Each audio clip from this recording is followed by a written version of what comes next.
Morgan's Corner is located on the island of Oahu and is a hairpin turn on Poly Drive, which used to connect Honolulu to Kaneohe before being replaced by the Poly Highway. It was named after Dr. James Morgan, who built his home inside the bend in the 1920s. By day, it is quite beautiful, much like the rest of the island, but at night, its true horrific form creeps out from the darkness. Morgan's Corner, you see, is one of the most haunted places on Oahu.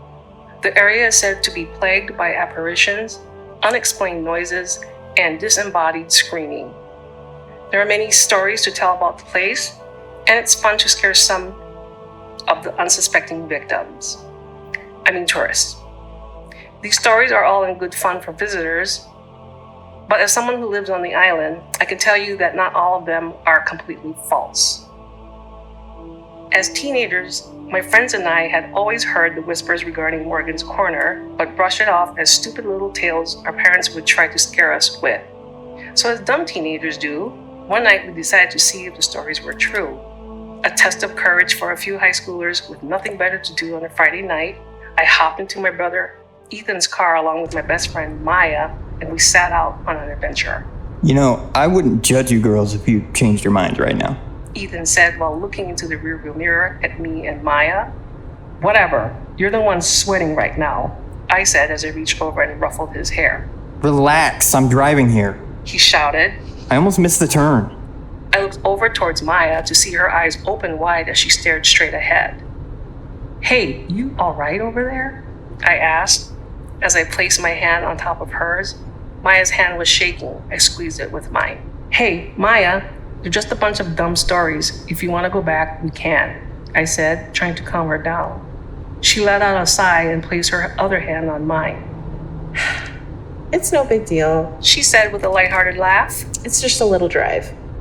We sat in silence for a few minutes as we took in our surroundings. The car was surrounded by trees and the road ahead was barely illuminated by the headlights.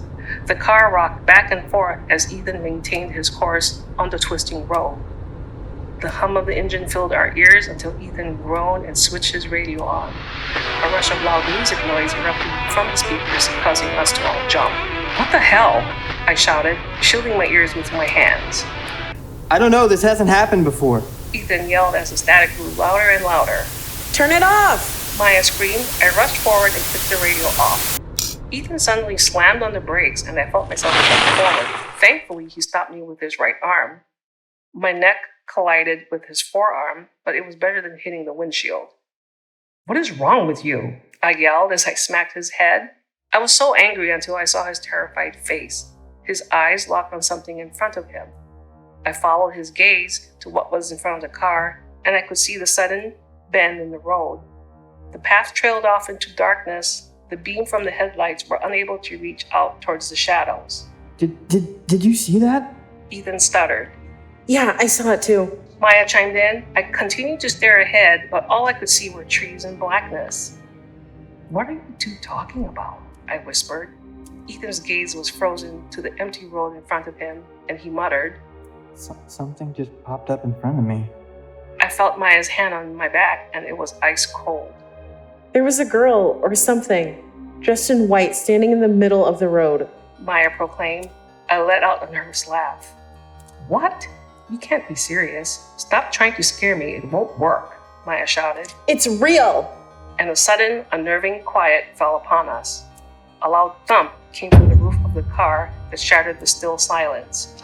I'm getting us out of here, Ethan said. Screw this ghost stuff. We're not going any further. I sat back in my seat, a bit relieved that we were going to go home.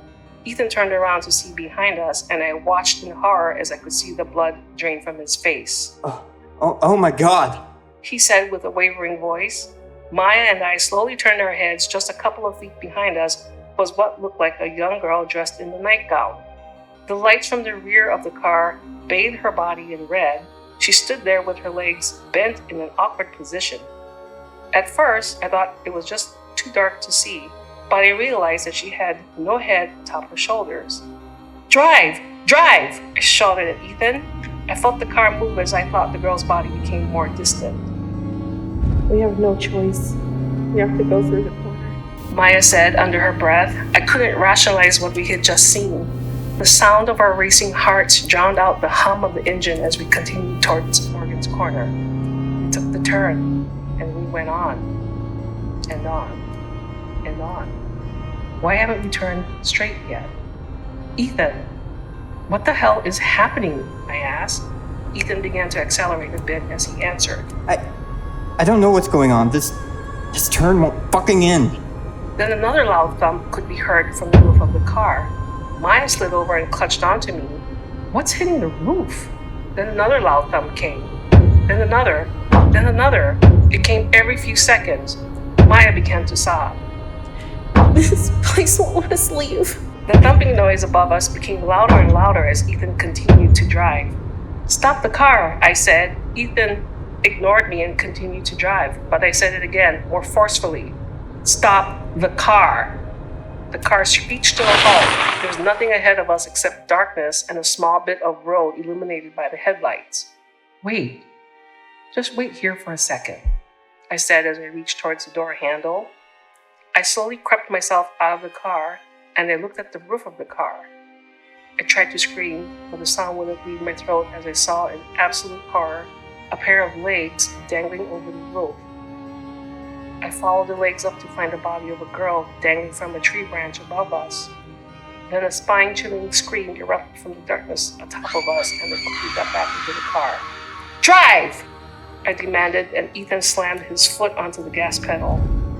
The car roared to life and we moved forward, and we stayed forward until we ended up on the dark side of the Poly Drive.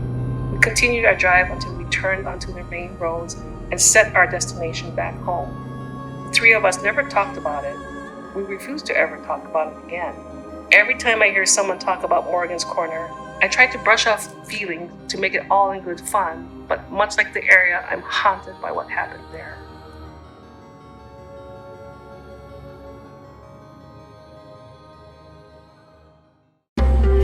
Through the Fog is recorded and edited by Intro and outro by Katie Kemp. For more stories, go to www.throughthefog.org.